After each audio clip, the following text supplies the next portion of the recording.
advanced English lesson with the news. We're going to read a news article together so you can speak English in only 30 minutes. Welcome back to JForrest English. Of course, I'm Jennifer. Now let's get started. Our headline, it might be time to reparent yourself. Here's how to get started.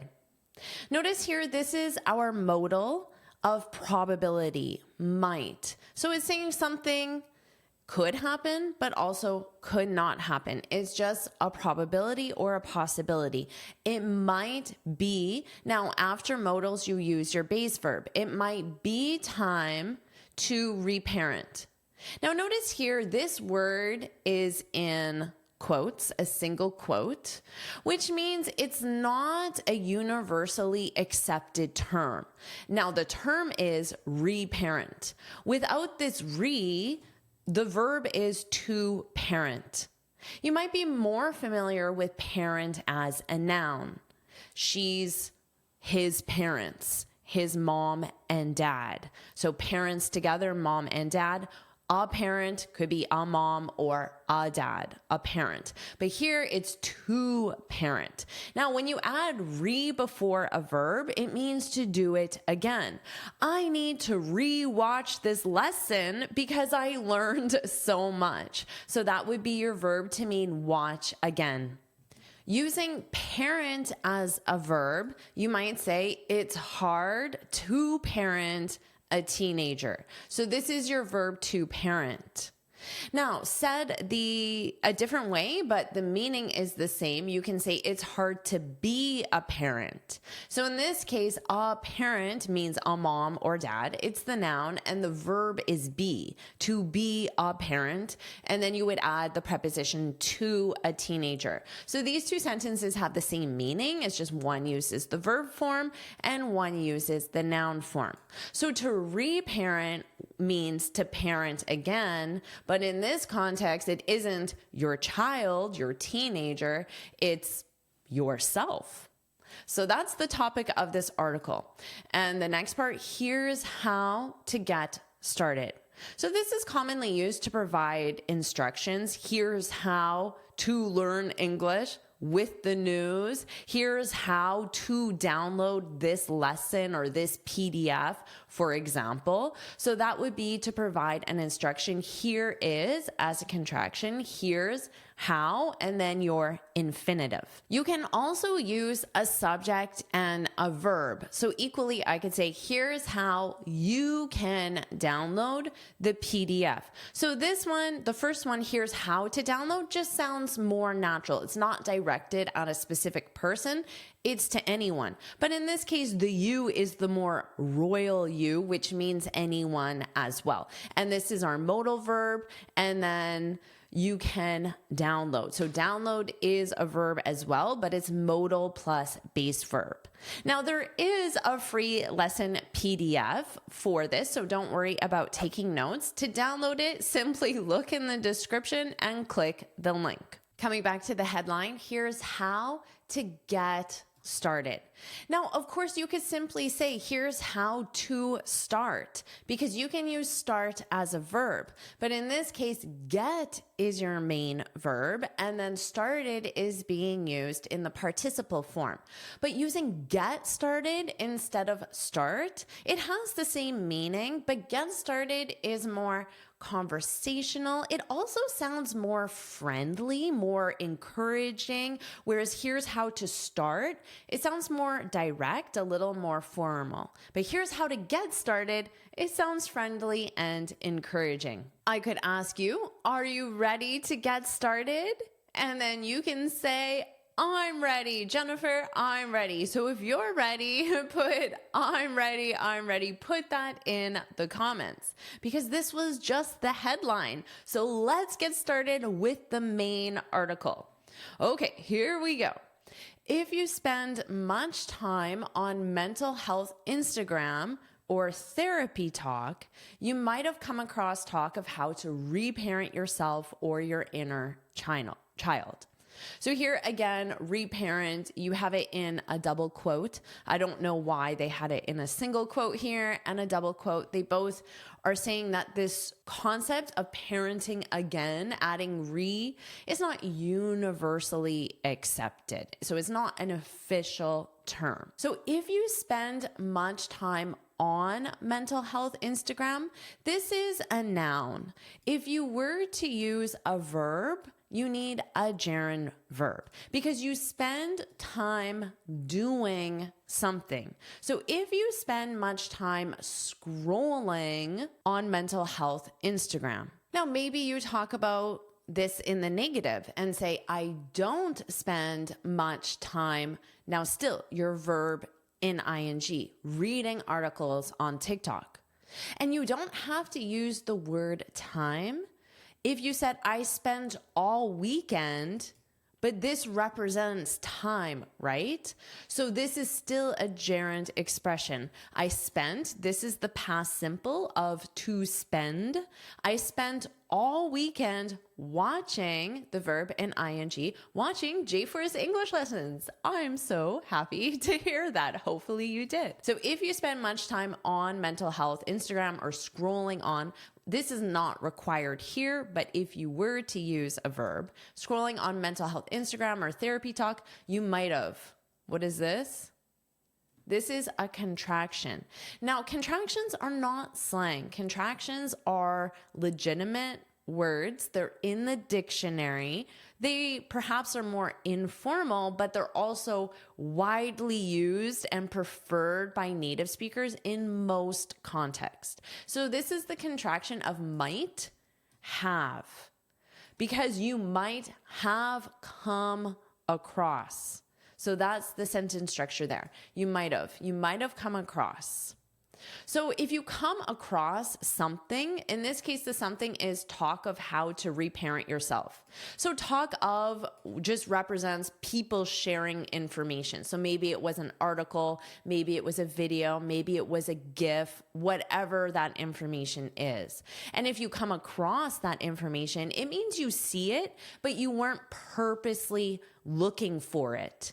So you were just looking for updates on what your friends were doing, or you were just killing time while you were waiting for your tea to finish steeping. And then you're scrolling on TikTok or Instagram and you see an article on reparenting yourself, but you weren't purposely looking for that. So that is come across. Let's continue.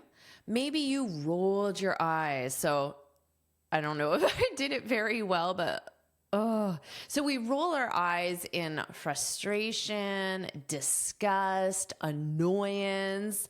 So if your friend, your spouse, your boss does something that annoys you or frustrates you, you go like this. But hopefully they don't see you doing that because they could get upset because they know what that means. Maybe you rolled your eyes and kept scrolling. So this is suggesting that if you came across some article about reparenting, you might think like, oh, this is dumb, or I don't need this. This is a waste of time. So it's suggesting you thought of it negatively when you first came across it. So that's important that they included it here. Maybe you rolled your eyes. Now this is in the past simple because it's at that time when you saw the article, when you came across the article. And notice eyes is always plural because we have two, and it's also possessive. So to whoever the subject is. In this case, the subject is you. So that's why it's your eyes. But maybe it's she rolled her eyes at my joke. So she didn't think my joke was very funny. She rolled her eyes. So again, maybe you rolled your eyes and kept scrolling. So you just ignored this article on reparenting yourself and you kept scrolling. But if the concept intrigues you, so if something intrigues you, it means it causes you to have curiosity about it. You want to learn more about it. You're fascinated by it. Here, it's the active verb to intrigue. So something, the concept intrigues someone, and then you have to conjugate your verb. But if the concept intrigued you, so in the past simple, at that time. But this verb is commonly used in the passive voice because we want to put the focus more on ourselves. For example, I was intrigued. So your verb, of course, is the verb to be. This is always in the ed form. I was intrigued by that article on reparenting I came across on TikTok. So if you want to focus more on you experiencing the emotion rather than the something causing the emotion. So it's very commonly used that way. But if the concept intrigues you, if you were intrigued by the concept, there's good reason. Reparenting is actually a helpful framework. Okay, so notice they use this word actually. Why did they do that? I'm asking this because many students use actually incorrectly. Actually is not used to emphasize something. It's used to correct a false assumption or to emphasize the correct information when someone is thinking something different. So for the easiest explanation is someone might say, oh, you stayed home last night, right? They assume the information and you say, actually, I worked. So you use actually to correct that assumption. Now, remember, the assumption is that this article on reparenting is going to be annoying or disgusting or cause some sort of negative feeling inside of you. That's why you rolled your eyes at it. So that's what they're correcting. They're saying is actually a helpful framework because the assumption is that it wouldn't be helpful for whatever reason. Reparenting is actually a helpful framework that a growing number of therapists use with their clients. Are you enjoying this lesson? If you are, then I want to tell you about the Finally Fluent Academy. This is my premium training program where we study native English speakers from TV, movies, YouTube, and the news so you can improve your listening skills of fast English, expand your vocabulary with natural expressions, and learn advanced grammar easily. Plus, you'll have me as your personal coach. You can look in the description for the link to learn more, or you can go to my website and click on Finally Fluent Academy. Now let's continue with our lesson. Imagine a 3-year-old is on a swing set. A swing set. This is a swing, so you have the seat the child sits on, and then there's 2 ropes or 2 chains, and then a swing set is just 1, 2, or 3 swings within a metal or wooden frame. So you see these at parks or even in people's backyards. So a swing set. Now imagine this is in the imperative. The imperative is just the base verb and it's used to provide instructions or orders. So if I say download the free PDF, I'm providing that to you as an instruction. Download the PDF. Imagine a 3-year-old. So I want you to do this. Imagine, create that image in your mind. Now, a 3-year-old, this represents a noun form because this is a child who is 3 years old. Now this 3-year-old, this is the adjective, so it doesn't take an S. That's why you don't have an S here. But if you say, imagine a child who is 3 years old on a swing set, then you would have the S. So let's continue. Imagine a 3-year-old child is on a swing set and tries to jump off, but falls. They scrape their knee. So if you scrape your knee, it means that you cause some bruising or bleeding on your knee. So kids, they commonly get a lot of scrapes. A scratch would be more of a like one vertical line, or it could be a horizontal line, where a scrape is more of, I guess it's a larger area. They scrape their knee and naturally start crying. So here, this naturally is used to say this is a normal reaction for a child.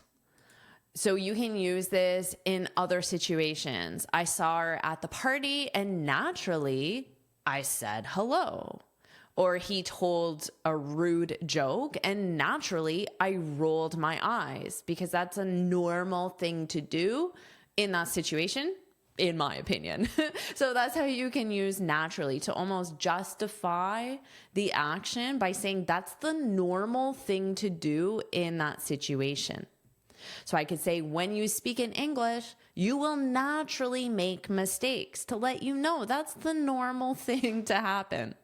So here's that example so you can see how to write it out. He told a rude joke and naturally I rolled my eyes. Now remember, information between two commas can be removed from the sentence. So if I remove this naturally, he told a rude joke and I rolled my eyes. It's still grammatically correct, which is what needs to happen.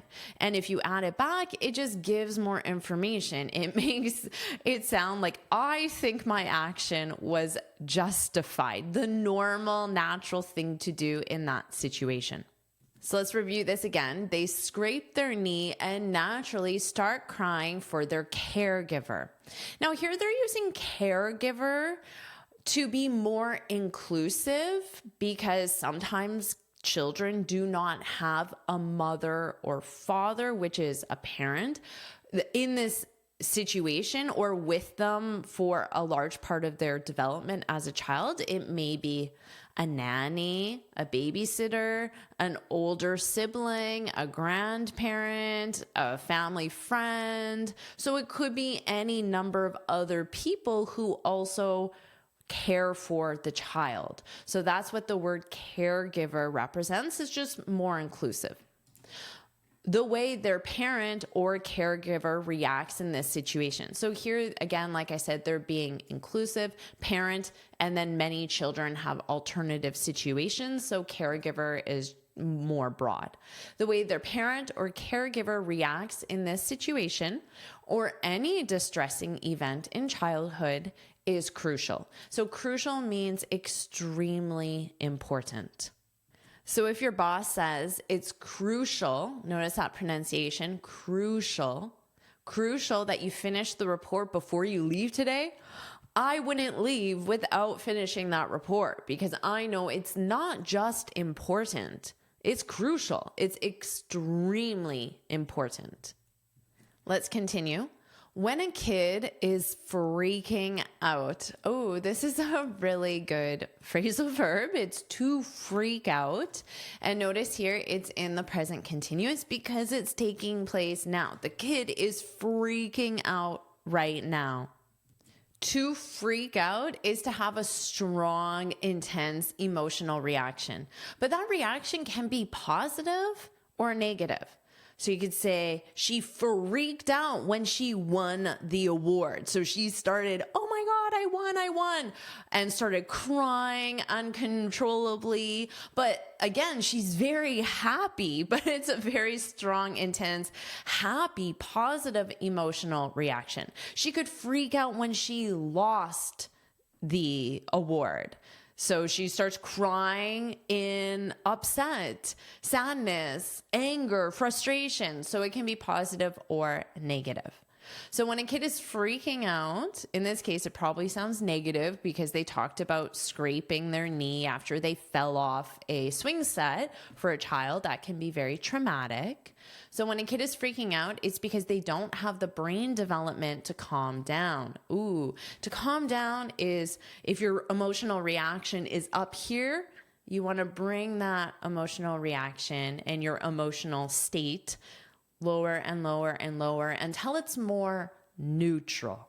So in this example, if you have this crucial report, but you must leave work at 6 o'clock and it's 5:30, you're not done the report, you might start freaking out, becoming really upset, and then your coworker tells you to calm down. You need to calm down. You need to calm down. So that's how you could use all three of these. Freak out and calm down, they go hand in hand. They're the perfect pair. So they need their caregiver, says Ariel Armas, PhD. Ideally, the caregiver would come to their aid.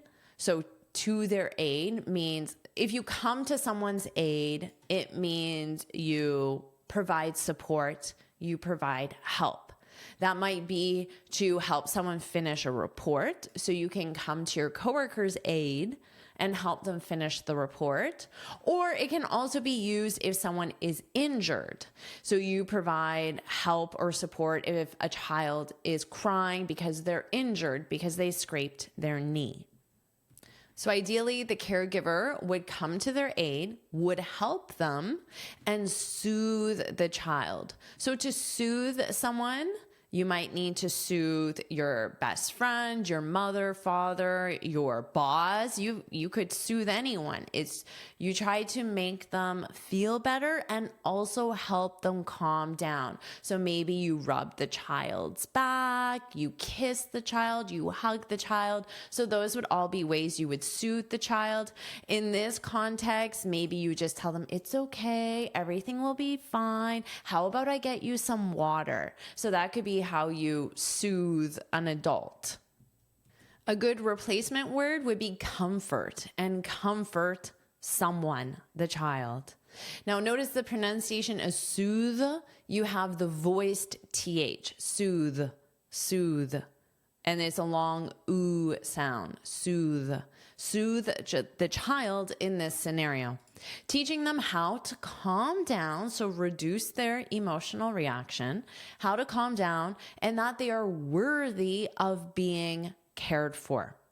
So notice, to be worthy of, and then something, you could say worthy of love, worthy of support, or worthy of doing something. In this case, receiving something, being cared for. A good replacement for worthy is the verb deserve. The sentence structure would be that they deserve care, so a noun. If you wanted to use a verb, you would use the infinitive, and it makes sense to use the passive voice, that they deserve to be cared for, because they're receiving the action, not doing the action. That they deserve care, to be cared for, that they are worthy of care, of being cared for. And of course, both of these, deserve or worthy, it means that the care is rightfully theirs. Let's continue. But if the caregiver doesn't help, it may have lasting effects. So lasting here, it's being used as an adjective. It means effects that last a long time. So you can use lasting as an adjective to make it a lot shorter rather than saying it may have effects that last a long time. These wounds from caregivers. Now notice here, in this context, they're talking about an emotional wound. A wound is an area of your skin or anywhere on your body that is damaged. So maybe there is a cut, a scrape, you hurt it in some way, it's bleeding, maybe it's infected. It can be minor or it can be serious. So that would be a wound. But in this context, they're talking about emotional wounds. So you can't see it visibly, but it's damage on your inside, basically. So these emotional wounds, but they're not using that word. It's just implied based on the context.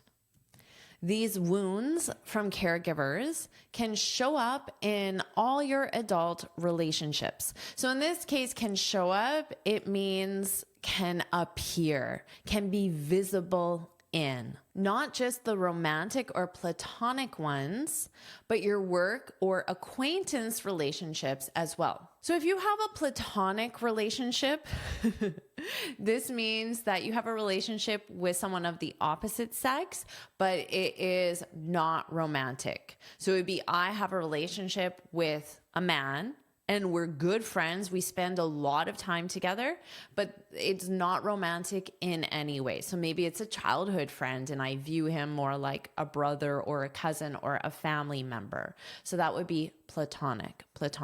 But your work or acquaintance. So notice the pronunciation. This can be difficult. Acquaintance. An acquaintance means that you know someone, but not well enough to call them your friend. So I would say I'm acquaintances with one of my neighbors. I know them. I know their names. I say hello, but I don't really know anything about their lives. We don't socialize together. So they're my neighbors. They're my acquaintances, but they're not my friends. So this part is saying these emotional wounds from caregivers can impact all your relationships, close ones, romantic ones, casual ones, all your relationships. Let's continue. If your caregiver didn't show up for you, so in this case, show up, it does mean appear like we have it here. But if you show up for someone, it means more that you appear in their life consistently as someone they can rely on, depend on, someone who supports them. So it's a similar but additional meaning than simply the phrasal verb show up, to show up for someone. Another phrase that's very commonly used is if your caregiver wasn't there for you. So you may know this one. You might say, oh, my husband's always there for me. My sister's always there for me. Or I'm always there for you. So we use this to say, I will always provide support in whatever way you need that support. So to be there for someone, that's the expression to be there for someone. And in this one, it's to show up for someone. This one is probably the more commonly used one, but this one is certainly common as well. If your caregiver didn't show up for you when you needed them, you might believe your needs are not important or worth tending to. Okay, so notice worth is a gerund verb. So the verb that follows is in the ing form. So remember before we saw worthy of, and then you would have your verb in ing. And it was to be worthy of. So you could say your needs are not important or are not worthy of tending to. So in this case, it's to be worth tending to. And the phrasal verb tend to, here it's in the ing form as we discussed because of worth, but to tend to means to look after or care for. So notice here, if you use look, it's look after, to look after, or to care for. So here, just to be consistent, I'll put this in the ing form because I had that in. Worth looking after, worth caring for. Now, we commonly use the phrasal verb to tend to with something living. So you can tend to your child, tend to your pets. And we also commonly use this with plants because, of course, they're living. So you will hear, if I don't tend to my plants, they'll die. That's an obvious statement. But you might hear someone say, my garden needs tending to. So my garden needs care, and my care, my attention, that's what it would mean here. So we use tend to specifically with something living. Okay, so you might believe your needs are not important or worth tending to, taking care of, or looking after, even if your logical mind can realize external factors were to blame. So were to blame, these external factors, this sounds like as an adult, you understand that maybe your parent didn't show up for you when you fell off the swing set for many different reasons. it isn't something overly negative. So it's saying even if your logical mind can realize that external factors were to blame. So to blame were the reason why your caregiver didn't show up for you in your time of need. This can cause you to have anxiety. So the fact that caregivers didn't open up for you or didn't show up for you, so that is this can cause you to have anxiety in relationships and not set boundaries. So if you set boundaries, it means you identify what actions or behaviors you will allow and not allow.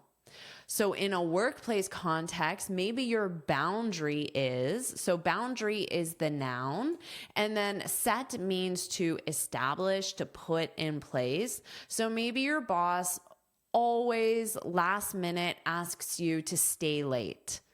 But you have to set a boundary and let your boss know that if you need to stay late, they have to tell you in advance, because you have to make arrangements for someone to pick up your kids or water your plants or whatever it might be. So you need to set that boundary and say, I leave work at 6 o'clock unless I get 24 hours notice. So that's my rule. That would be setting a boundary. Okay. So establish. And you can establish these in your personal life, your workplace life, with friends, family, whatever that might be. So this can cause you to have anxiety in relationships and not set boundaries, and instead act as a people pleaser. So a people pleaser, this is a noun. So it describes someone. So you might say, she is a people pleaser, or my friend is a people pleaser, or I'm a people pleaser.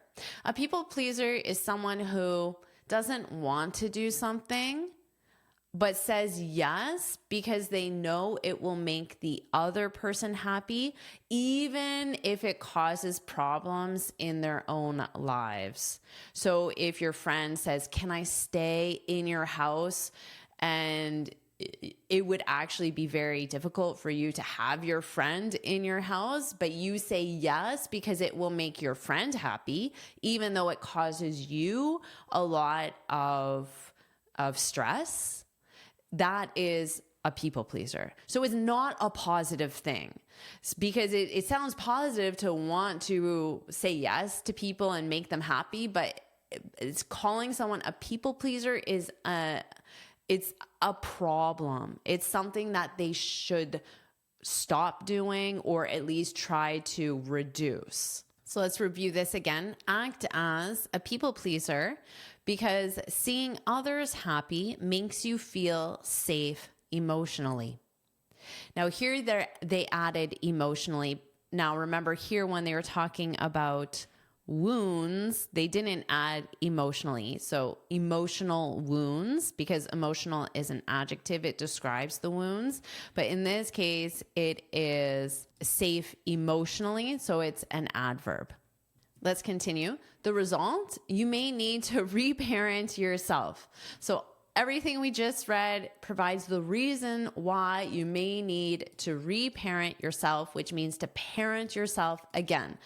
So here, which simply means, so they explain what they mean by parent yourself again, reparent yourself, which simply means you give yourself what you didn't receive from your caregiver as a child. So that situation where the caregiver didn't show up for the kid when they scraped their knee, you can give yourself that support or love you wanted at that time. Whether it's providing yourself emotional validation or preparing the kinds of meals you are never offered. Learning how to reparent yourself can help heal childhood wounds. So here they described what type of wounds. So childhood wounds. They could also add emotional. So heal emotional childhood wounds. Because again, in the context of this article, I understand that it's emotional wounds. But if I just saw these 3 words, heal childhood wounds, I might assume assume, without knowing the context, I might assume they're talking about an injury that you had as a child, okay? So you could add the word emotional to describe what type of childhood wounds, to heal emotional childhood wounds and set you up for a healthier, more emotionally stable existence as an adult. Okay, so here, set you up for something. This is a really great expression. It simply means to prepare you. So hopefully you're thinking, watching JForrest English lessons. Now my verb is set. You conjugate this. In this case, it's conjugated with watching, which is a gerund expression, which is conjugated as it as the subject. So that's why we have this s here. The past simple of set, to set, is set. Okay, so this is the past simple. It has to be the past simple because if it were the present simple, it would not be grammatically correct because you need this s. So watching JForrest English lessons sets me up for success, prepares me for success. Success is a noun. You can also use this expression with the infinitive. Watching JForrest English lessons set me up. So this is the past simple, is a completed past action to succeed. So to succeed, this is the verb form, and then for, and then success is the noun. So I'll just write this as a noun so you remember. Noun. And then this is a past and it's also a verb. So the verb is to succeed.